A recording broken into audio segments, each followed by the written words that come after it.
Doctor साहब, ताजर और good transporters की जानिब से मुल्क गिर हड़ताल का ऐलान किया गया था, जिस पर वफाकी वज़ीर ख़जाना ने उनको मुज़ाकरात की पेशकश की है। एक तो देखिए अभी जो है वो जी सेक्रेटरी जनरल नेटो के साथ उनकी मुलाकात प्रेसिडेंट ट्रंप की हो जी गई इसी निश्चित के दौरान ही।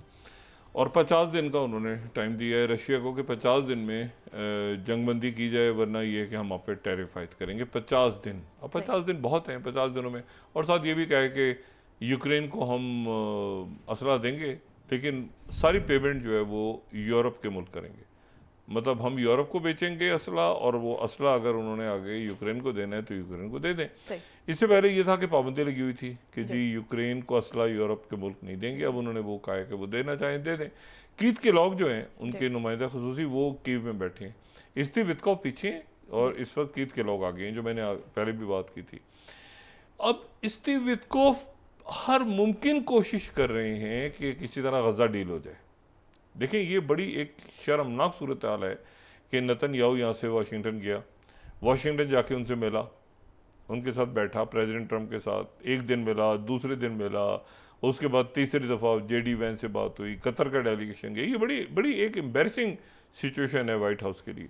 और उस वाइट हाउस कह रहे हैं अभी मैं ऐलान करेंगे और उसको छोड़ दें। स्टीव वित्कोफ अपनी ज़बान दे रहे हैं कि अब उसको ईदैन अलेक्जेंडर को रिहा कर दें, हमास से हम बात करेंगे। और वो अभी डायलॉग जनाब चल रहा है ईरान के साथ। तो पता चला कि वो मुलाकात होनी है ओमान में, और उससे 3 दिन पहले ईरान पे अटैक हो गया और ईरान पे 12 रोज़ा जंग जो है वो जाहिरियत हुई।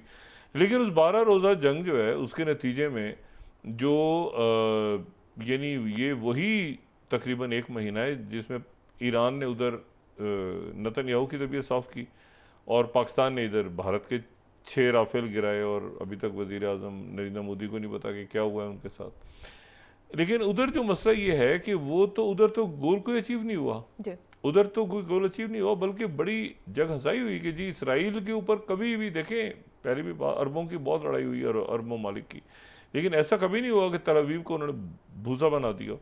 तो ये तो ईरान के लोगों ने भूसा बना दिया और अरब ममालिक ने ताउन किया उसमें, मुझे जाते रहे जाते रहे जाते रहे। अभी तो दूर की बात है प्यूटिन, अभी तो दूर की बात है शी जिनपिंग, एक ईरान नहीं निपटा गया अभी अमेरिका के 125 जेट तैयारों से, तो बाकी तो छोड़ देना दुनिया को। इशू ये सारा और भुरकस निकल गया इसका। अब ये जो नेतन्याहू है वहाँ पे, वो स्टीव वित्कोफ कह रहे हैं कि जी मैं तो डील कराऊंगा, और प्रेसिडेंट ट्रंप ने भी कह दिया कि इसी हफ्ते इसी आने वाले दिनों में डील होगी, और वो हमास के साथ रब्ता ख़त्म नहीं किया स्टीव सही। वित्कोफ ने। स्टीव वित्कोफ की उनके साथ बातचीत जारी, अरब ममालिक भी समझते हैं। लेकिन एक और शरारत इन्होंने ये की कि जो शुमाली सीरिया है, साउथ सीरिया, साउथ सीरिया जो है उसको ये कहता है, इसराइल कहता है कि उसको डीमिलिटराइज जोन करें। साउथ सीरिया का एक इलाका है जिसको जो कि आप ये समझें कि वो उसको वहाँ पे दुरूज़ कबाइल ज़्यादा हैं, दुरूज़ एरिया ज़्यादा है। हम अगर हमारे पास मैप इस वक्त नहीं है, लेकिन अगर मैप देखें ना तो वो जो इलाका है वो दुरूज़ इलाके से वो काफ़ी ज़्यादा मिलता है। स्वेदा, स्वेदा का एक सूबा है, और स्वेदा का जो सूबा है वो जो है वो बिल्कुल मिलता है, ये हमें नज़र आ रहा है यहाँ पे।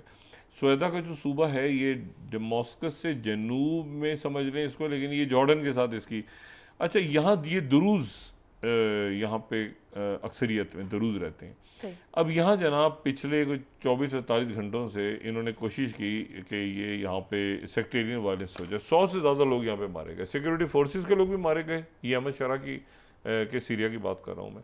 और दरूज जो थे यहाँ, दरूज चूँकि अक्सरियत में थे तो सिक्योरिटी, तो एक तरह से ये एथनिक वायलेंस यहाँ शुरू होने लगा था। लेकिन अभी जब हम गुफ्तगू कर रहे हैं तो बड़ी हद तक काबू पा लिया। उसमें दरूज अमायदीन भी आ गए हैं, और उसमें जो है अच्छा इसराइल खुल के कह रहा था कि ये हम यहाँ पे चाहते हैं कि डीमिलिटराइज जोन हो जाए, तो इसलिए हमने इसमें हम चाहें तो किसी को सपोर्ट करेंगे ना करें। ये बात मैं पहले कह चुका हूँ कि अहमद शरा जो है वो इनके साथ तो सिक्योरिटी की बातें कर रहा था बंदा कि ये सिक्योरिटी के ये ख़त्म हो जाए, और ये सिक्योरिटी हमारी जो बॉर्डर बहुत बड़ा लगता है इसराइल के साथ, ये इसराइल को तस्लीम करने की कोई बात नहीं थी। ये बिल्कुल ऐसे ही है कि आपके साथ पड़ोस में अगर कोई ऐसा मुल्क हो जो का हॉस्टाइल हो आपके साथ, लेकिन आपका बॉर्डर लगता हो, तो फिर आप कहते हैं ना कि कोई तो rules of the game set करें कि भाई ये सरहद है, ये ऐसे है, ये ऐसे ऐसे, उसमें तस्लीम करने की तो बात नहीं हो रही थी। तो वो अहमद शरा जो है, जाहिर सी बात है कि अब इस वक्त टर्किया जो है वो बहुत बड़े बहरान से, बहरान साल का बहरान क्या, एक दहशतगर्दी की फजा थी जो उनके मुल्क में पीकेके ने उठा के रखी हुई थी। पीकेके ने हथियार डालने शुरू कर दी, और पीकेके जो है उसने कल हमने बात भी की कि वो गए और वहाँ पे गारों में जाके वो सुलेमानिया के पास उन्होंने जाके वो अपने हथियारों को आग लगाई और ये सारा किया, और पार्लिमानी सियासत में उनके लोग हिस्सा लेंगे और ये, और वो तैयब एर्दोगान के साथ मिल गए। उनका जो दूसरा विंग है तो वो जो वो आके मिल गया है सीरिया के, बाकायदा गवर्नमेंट का हिस्सा बन गया। अच्छा, अब ये पूरी पिक्चर है, इसमें वो लड़ाई करवाने की कोशिश की, लड़ाई क्यों नहीं हुई, शिया सुन्नी फसाद क्यों नहीं हुआ, ये सेक्टेरियन वायलेंस क्यों नहीं हुआ। ये भी तो इस दुनिया में वो जो आपके कॉलोनाइजर्स हैं और बड़ी पावर्स हैं उनकी कोशिश रही है ना हमेशा माजी में, कैसा होता रहे, वो नहीं हो पाया। आप देखें ना, ये 9/11 के बाद क्या था, वॉर ऑन टेरर क्या था, वॉर ऑन टेरर का थीम क्या था, थीम ये था कि दुनिया एक तरफ खड़ी है और एक तरफ मुसलमान खड़े हैं, और मुसलमान तो होते ही दहशतगर्द हैं, ठीक है, वो तो हैं ही टेररिस्ट। तो जिसके नाम के साथ ये लगा है, जिसके नाम ऐसे शुरू होता है ऐसे ही होता है, वो टेररिस्ट है। और वो जो है वो तो उसके बाद आखिर में जाके हमें शरा से गले मिल रहे हैं, तो वो ख़त्म, दम तोड़ गया वो वॉर ऑन टेरर वाला मंतरा। अब ये कोई और मंतरा ढूंढ रहे हैं, उस मंतरे के अंदर ये कि ये टैरिफ्स के ज़रिए, यानी प्रेसिडेंट ट्रंप को 2-3 बातें क्लियर नहीं हो पा रही इस वक्त, या उनकी टीम के अंदर कन्फ्यूजन है। एक उनके चाइना हॉक्स थे, वो चाइना हॉक्स जो थे सो कॉल्ड, वो चाइना के साथ कह रहे हैं बातचीत करो, चाइना के साथ अच्छे ताल्लुकात होने, वो सारी ज़िंदगी उनकी चाइना हॉक्स कहलाते रहे। वो उनको पता नहीं ट्रंप ने क्या घोल के पिला दिए, वो जो ट्रंप कहता है वो कहते हैं। अच्छा, किसी में हिम्मत है कि कोई ट्रंप को जाके कहे कि आप ऐसे कह रहे हैं? किसी में हिम्मत है कि कोई जाके प्रेसिडेंट पुतिन से कहेंगे सर प्रेसिडेंट साहब आप ऐसे नहीं ऐसे करें? कोई दुनिया के किसी हुक्मरान से कोई शख्स जाके कह सकता है कि जी आप थोड़ा सा सही नहीं कर रहे, आप थोड़ा सा ऐसे करें? कोई कहीं पाकिस्तान में हो सकता है, किसी दुनिया में कहीं हो सकता है कि कोई जाके कहेंगे जी ये आप चीज़ ऐसे है, ऐसे नहीं, इसको ऐसे करें, आप गलत कर रहे हैं, इसके बड़े गलत असरात होंगे इसके। तो इनकी तबीयत में एक ख़ास इनका मिजाज होता है, जो हमारी रूलिंग एलीट है ना पूरी दुनिया की, एलीट ऑफ द एलीट की, हमारी तारीफ़ें करता रहो, जबा वाह सुभान अल्लाह, क्या काम किया आपने, क्या बात है भाई, क्या ये देखें ना, ये पोल आ गया, आप मकबूल हैं, आप मकबूल हैं, नहीं आप देखें ये हैं वो हैं सारे, और जब जो गिरता है उसको पूछने वाला कोई नहीं होता। अब ये है कि इसमें ये एक तो बात ये हो गई कि ये प्रेसिडेंट ट्रंप जो है गज़ा के हवाले से अभी तक कह रहे हैं कि इस हफ्ते जो है, अरब ममालिक भी कह रहे हैं कि इस हफ्ते जो है, ये जो कमिंग वीक है इसमें, लेकिन इसमें मैं फिर वही बात कर रहा कि जिसको ठेका दिया इन्होंने गज़ा हाउसिंग जो फाउंडेशन का, वो पीछे लगे हुए हैं कि हमने तो पैसा एडवांस दिया, हमारे पैसे वापस करो, जो कल भी मैंने बात की थी। इसी तरह किसी को रेस्टोरेंट का ठेका दे दिया, किसी को इन्होंने सड़कों का ठेका दे दिया, ये तो पूरा वो एक रिवेरिया बना के बैठे हुए थे, उसमें इनके अपने टीम मेंबर्स हैं, तो वो पैसा इन्होंने दे दिया हुआ है। और कई 30 बिलियन तो पहले ही अनाउंस हो गया था ना, जो मैंने उस दिन हमने बताया भी था कि यूएस एड ने जल्दी से कहा कि 30 बिलियन फौरी तौर पे इनको $30 मिलियन फौरी तौर पे दो ताकि काम शुरू करें अपना। और वो डिफेंस कॉन्ट्रैक्टर्स हैं, वहीं पे बैठे हैं, वहीं पे रहते हैं, अमेरिकन हैं, अमेरिकन सिटीजन्स हैं, जो भी हैं, उनका अपना नेक्सस है पूरी दुनिया में। वो कहते हैं कि भाई हमें आपने बुलाया और हमें आपने कहा कि ऐसे ऐसे कर रहे हैं, और थोड़े दिनों के बाद आपने कहा हम तो डील करने जा रहे हैं, क्योंकि आप पे प्रेशर आ गया अरब ममालिक का, ठीक है ना, उन्होंने कहा कि हम इतनी इन्वेस्टमेंट करेंगे आपके यहाँ।